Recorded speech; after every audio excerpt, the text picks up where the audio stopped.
Patrick, c'est à vous. Axel de Tarlet, vous nous emmenez en Charente où le cognac fait des étincelles à l'exportation. C'est un succès qui pourrait inspirer toute la filière agricole. Oui, hier, le secrétaire d'État au commerce extérieur, Jean-Baptiste Lemoyne, était en Charente, à Cognac, pour inaugurer avec Bernard Arnault les nouveaux bâtiments de Hensi. Hensi, c'est le numéro 1 du secteur avec la moitié du marché. Vous savez, Hensi, c'est le H de LVMH.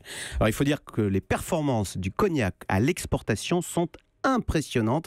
D'abord, on a là un très gros contributeur au commerce extérieur de la France. Vous savez, la France accuse un déficit commercial de 48 milliards d'euros. Eh bien, le cognac génère à lui seul un excédent de 2,8 milliards d'euros. C'est plus que le champagne, 2,6 milliards d'euros. Et pour cause, autre chiffre très impressionnant, figurez-vous que 98% du cognac est exporté en Charente. Pour faire simple, vous avez 4500 vignerons qui travaillent quasi exclusivement pour l'export. Oui, parce qu'en France, on en consomme très peu. Comment expliquer ce succès, Axel ? Alors en France, on en consomme très peu parce que le cognac a toujours cette image un peu vieillotte, vous savez, de digestif dans le buffet de la grand-mère. Donc on le consomme avec modération, mais pour le coup, on l'exporte. Julie en met dans son café, non ? Tous les jours.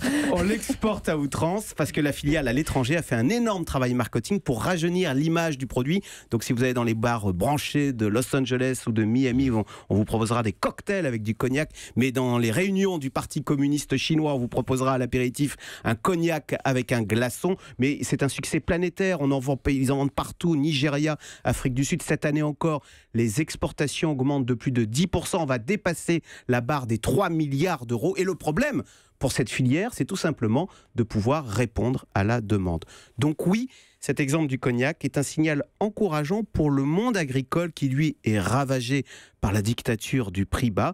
Eh bien, on voit que si on monte en gamme, or la France, pays de la gastronomie, est légitime pour monter en gamme en matière d'agriculture. Eh bien, si on monte en gamme, on peut vendre très cher et vendre partout dans le monde. Alors, évidemment, c'est une recette qui n'est jamais, jamais facile à dupliquer. Mais juste un chiffre pour terminer, la Charente exporte chaque jour 700 000 bouteilles de cognac. Hélène Jouan. Qu'est-ce qu'ils pourraient faire les agriculteurs pour monter en gamme? Ça veut dire quoi? Eh ben, par exemple, dans la filière du porc, plutôt que de vendre du jambon sous cellophane nourri aux antibiotiques, vous avez l'exemple Ils vendent pas que ça quand même. Non, mais vous avez l'exemple du jambon espagnol, la pata negra. Quand on monte en gamme, on peut vendre dans le monde entier très cher. Mais ça commence dans le lait, par exemple, en Bretagne. Ils fabriquent maintenant de la poudre de lait qu'ils vendent très cher aux Chinois. Les petits Chinois sont nourris avec du lait, de la poudre de lait made in Bretagne.